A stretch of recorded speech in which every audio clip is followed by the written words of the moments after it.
Playing alone sucks. I had so much fun at Whaleland that I'm ready to pack up and go to another LAN party. But no compromises this time. I want all the performance and I want all my games. This is not gonna work. If only there was some portable device that you could use to replace your desktop, but without compromising on performance. Maybe it could be battery powered with a keyboard attached. It's a laptop. When MSI heard that we wanted to go all out on a mobile battle station, they stepped up to sponsor this video with the Titan GT77, the most powerful laptop they offer. And we're gonna be upgrading it and extending it to the limit to make it a true desktop replacement.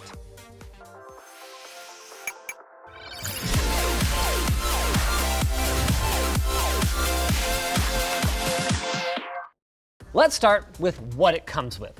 Every GT77 includes a 128 gigabyte flash drive, an M99 RGB gaming mouse, and a little Lucky the Dragon keychain, all of which I'm going to, oh my God, find at some point here. Because this machine is designed for people who want the most overkill possible performance, there's actually not a ton of choice when it comes to configurations. Our model, the 12UHS, has a 3080 Ti, more on that in a bit, but there's also a 3070 Ti available if that's too fast for you. And in either case, you can choose between an i9 12900HX, that's what we've got, or an i7 12800HX, each with the same 8P core, 8E core configuration. We've got all of this linked down below. Now, being in North America, our laptop is equipped with a 120 Hz 4K IPS display. That's with a claimed DCI-P3 coverage of 100%. Like 100? Like, wow, all right. And if you're in other markets, there's also a 1080p 360 Hz option in case you're looking for every possible competitive advantage for gaming. Good gravy. And the best part is that if anyone tries to steal it, not only will they get tired trying to carry it down the street, but you can throw this power brick at them, likely stop them in their tracks. I think I trust it farther than I could throw it. 330 watts, nice reversible power connector, but before we plug it in, why don't we crack it open and see what it needs that 330 watts for. 11 screws later, it's time to reveal a feature that is exclusive to laptops of this caliber, assuming I can actually get the bloody thing open. Come on, baby. Come on, you can do it. Okay, this is sick. Check this out. Not one, not two, but 4 memory slots, so you can load up a whopping 128 gigs of DDR5 memory in this thing. And 4, count them, 1, 2, 3, 4 SSD slots. Is that wild or what? A quick word, by the way, about these M.2 slots. The 2 up here are wired directly to the CPU, while these 2 go through the chipset. MSI helpfully silkscreens this info onto the motherboard, or you can just follow the traces if you're a big nerd. For now though, 3 of them are painfully empty, and that just won't do for our overkill laptop build here. Is this thing on? Well, maybe we should power it off before I poke around too much more with the screwdriver. The fastest way to fix this problem is to unplug the battery, which, I mean, we should be doing when we're working on it anyway. Step 1 is to double our included memory from 64 gigs to 128 gigs with these 2 64 gig kits from Crucial. It should be noted that having 4 sticks like this does put additional strain on our integrated memory controller, so we're gonna be limited to 3,600 megatransfer per second speeds. Holy crap. Are we putting 32 terabytes of storage in this thing? 32 terabytes of storage in a laptop. The number's gotten so big it sounds small again. Cause like it can't possibly be that. You know what I mean? Like if I say, yeah, there's 32 terabytes of storage in this laptop, you go, oh wow, it's a Chromebook probably then. Yeah. You're thinking gigabytes. No. Order of magnitude higher. We actually missed something. The keen-eyed among you might have noticed that this M.2 slot is a little bit special. It actually supports PCIe Gen 5. Unfortunately, Gen 5 SSDs haven't quite hit the market yet, but this laptop will be ready when they do, probably this fall when all the next-gen CPUs arrive. Until then, we're gonna make do with our Gen 4 8 terabyte drive. And each one of these is 4 times our original storage, which means we're at 16x our original storage. That's actually more in storage than the cost of the laptop to start with. And before you ask, yes, we're gonna be raiding them. We did raid 0, right? Oh yeah. That's really stupid, like really stupid. OneDrive fails, whole thing gone. But realistically, we're just loading it up with games anyway, right? So we're almost ready to do that, but first there's a few things that we want to take a look at inside. This is a 99.99 watt-hour battery that is literally as large as the law will permit if you want to take your laptop on a plane with you. Not that I would necessarily, yeah, you could travel with it. Portable workstation, sure. We've got a pair of 2-watt speakers as well as a Wi-Fi 6E capable killer Wi-Fi card, which is right there. To be clear, killer no longer means bad. It's actually, it's an Intel chipset, so cool. Of course, the pièce de la résistance is the 3080 Ti. This is a full-fledged non-max Q design with 16 gigs of GDDR6 that will suck back up to 175 watts to hit a maximum boost speed of 1640 megahertz. And with an integrated mux switch, you can be sure that you're connected to the 3080 Ti directly rather than routed through the iGPU, which means you're going to be getting the most frames possible out of your laptop. That 175 watts is part of the 250 watts total that MSI's Overboost provides to distribute between the CPU and the GPU via NVIDIA Dynamic Boost 2.0. What it essentially means is that in GPU-limited games, where you need every single one of those 175 watts to feed the 3080 Ti, you'll still have 75 watts left over for the 12900HX to hit a maximum turbo of 5 gigahertz. On the flip side, in CPU-limited games or other applications, either of the 16-core CPUs available for this laptop can draw up to 150 watts, leaving just 80 remaining for the GPU. Unfortunately, no, you can't have 175 and 150 because it's just not possible to do in this form factor. And like, you'd be overwhelming your brick. Remember, you gotta have all kinds of other power available for connected peripherals and all that good stuff too, right?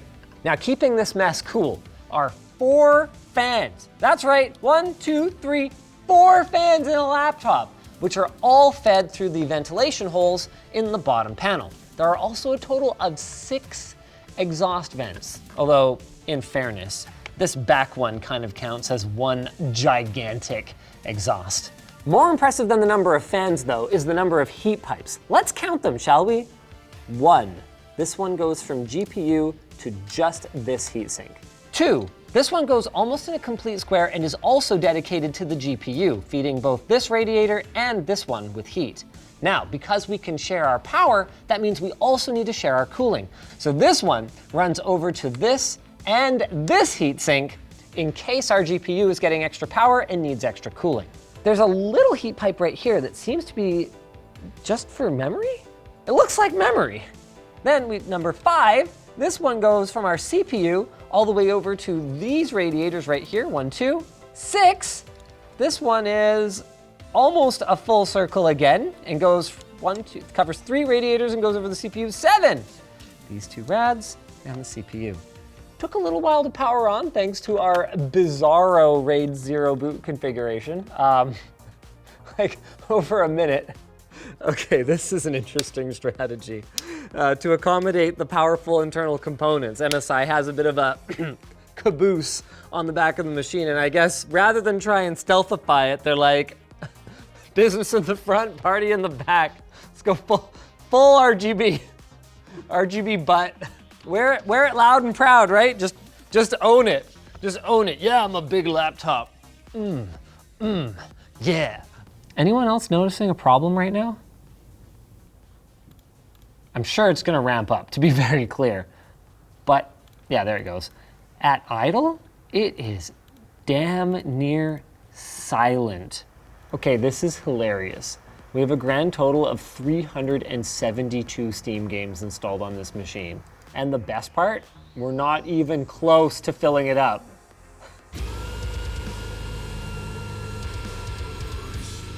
This is kind of nutty. We're not getting the full benefit of our 120 hertz display on ultra nightmare at 4K, but that's unreasonable. But what we are seeing is anywhere from 80 to 110 frames per second. I would not have thought this level of performance possible for a laptop even just a few years ago. This is a cool little feature.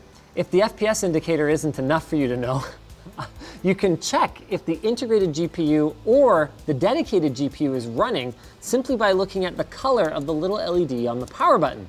So it's red right now, which means our dedicated graphics card is running. Ooh, nice.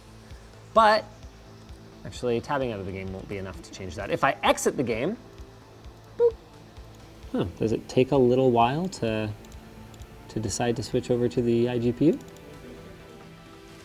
Well, oh, there we go. Yep, it's white now. Oh, and it's red again. Oh, because when you're plugged in, obviously, you might as well just use the 3080 Ti. Cool.